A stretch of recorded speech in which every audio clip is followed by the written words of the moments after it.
রাজস্থানের জয়পুর শহরের বিজয় দুয়ার আর্মি স্থান থেকে আমি যাত্রা করেছিলাম ঝাড়খণ্ড শিব মন্দিরে।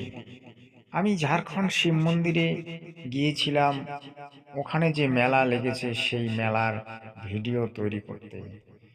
ওখানে যখন আমি যাত্রা করি তখন দেখুন এই যে রোড, এই রোড দিয়ে সেই ঝাড়খণ্ডের শিব মন্দিরে প্রবেশ করতে হয়। এই রাজস্থানের যে এই মন্দিরটি বিখ্যাত মন্দির, এখানে বাবা মহাদেব জাগ্রত থাকেন। এটাকে ঝাড়খণ্ড শিব মন্দিরও বলা হয়। এই মন্দিরে লাখো লাখো ভক্ত এসে প্রত্যেক বছর শ্রাবণ মাসে পূজা দেন। খুব ভিড় হয়। আমি অমাবস্যার দিন গিয়েছিলাম, তা বিশেষ একটা ভিড় ছিল না, কিছু সংখ্যক ভক্ত ছিল। কারণ সোমবার তো একেবারে প্রচণ্ড ভিড় হয়। তো দেখুন, আমি ধীরে ধীরে মন্দিরে প্রবেশ করছি এবং মন্দির চত্বরে প্রবেশ করে আমি আপনাদেরকে দেখাচ্ছি। এই দেখুন কত ভক্ত বাবার পূজা দিচ্ছেন এবং অনেকে বাবার প্রার্থনা করছেন। বাবার নামে অনেকেই ঘি মধু দুধ দিয়ে বাবার মাথায় জল ঢালছেন। তারা হয়তো অনেক পুণ্য অর্জন করছেন এবং প্রত্যেক বছর এখানে ভক্তরা তাদের মনস্কামনা সিদ্ধ করার জন্য আসে। আপনারা দেখতে পাচ্ছেন যে বাবা কিভাবে ভক্তদেরকে আগলে রাখে। অর্থাৎ বাবা নাকি খুবই সরল স্বভাবের, অর্থাৎ শিব বাবা যাকে ভোলেনাথ বলা হয়। তো ভক্তরা প্রত্যেক বছরই এখানে এসে নিজেদের মনস্কামনা সিদ্ধ করার জন্যে বাবার মাথায় জল ঢালে। এটা হচ্ছে জয়পুর শহরের ঝাড়খণ্ড শিব মন্দির। এই শিব মন্দিরে অনেকেই অনেক কিছু চেয়ে বসেন। তাদের নাকি সেই ফলগুলো সেইগুলো তাদের ফলে যায়। তা আপনারা একটু ধৈর্য সহকারে ভিডিওটা দেখবেন। দেখুন এই মন্দিরের যে চারপাশটা খুব সুন্দর। এই যে একটা হনুমানের মন্দির, হনুমানের মূর্তি এখানে তৈরি করে রেখেছে। এই মূর্তিটিও আমি আপনাকে দেখাবো। দেখুন, আপনারা অবশ্যই মনোযোগ সহকারে দেখুন। হ্যাঁ, তো আমি ভিডিওটি যে দেখাচ্ছি সেটি আমি নিজের হাতে তৈরি করেছি, আর আপনাদেরকে দেখানোর জন্যই আমি এই ভিডিওটি তৈরি করেছি। যদিও তেমনটা তৈরি করতে পারিনি, তবু মোটামুটি তৈরি করেছি। তো আপনারা ভিডিওটি অবশ্যই শেষ পর্যন্ত দেখবেন। আর এই যে দেখুন, এটি নন্দী মহারাজ, নন্দী মহারাজের বিরাট মূর্তি তৈরি করেছে মন্দিরের পাশেই।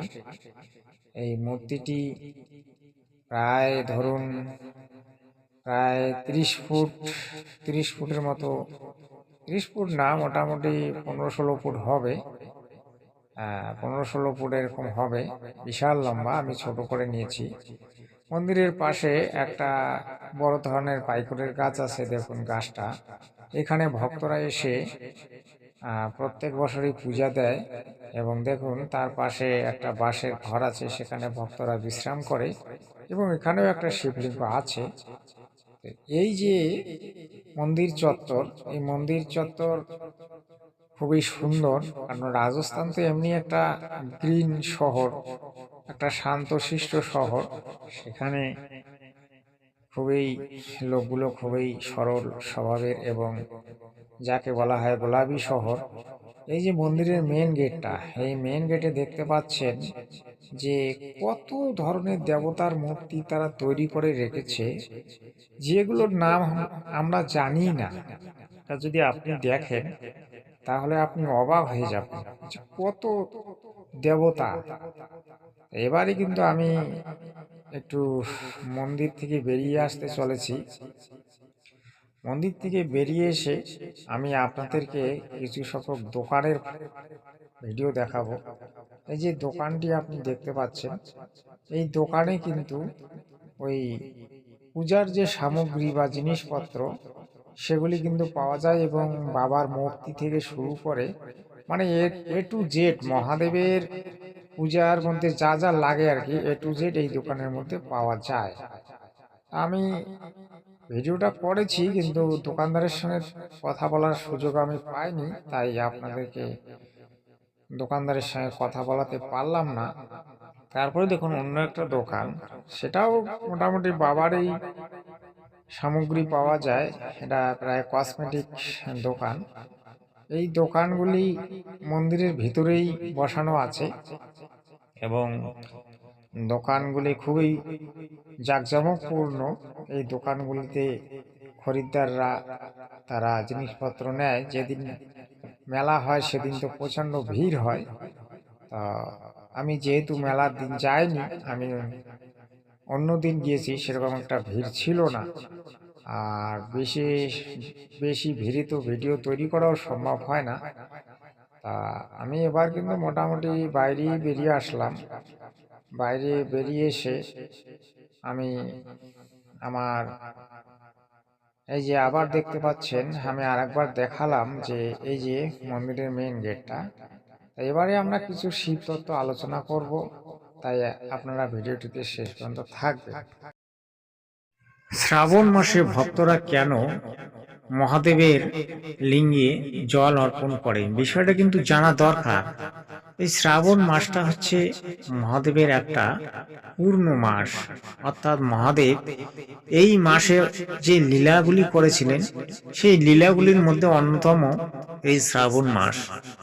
এই মাসে মহাদেব বলেছিলেন যে এই মাসে যে তার লিঙ্গে জল অর্পণ করবে ঘি মধু দুগ্ধ দিয়ে, সে সন্তুষ্ট হয়ে তার মনস্কামনা পূর্ণ করবে। তাই ভক্তরা এই মহাদেবের বা শিবের লিঙ্গে জল অর্পণ করে। আসলে কিন্তু শিব তত্ত্বটা বুঝতে হবে। আসলে মহাদেব আলাদা, শিব আলাদা, কিন্তু অনেক সময় শিবকেও মহাদেব বলা হয়, কারণ শিবের মধ্যেও অসংখ্য গুণ আছে এবং মহাদেবের মধ্যে অসংখ্য গুণ আছে। মহাদেব অর্থাৎ হচ্ছেন দেবাদিদেব মহাদেব, তিনি হচ্ছেন ওই এখানকার 21 ব্রহ্মাণ্ডের মালিক।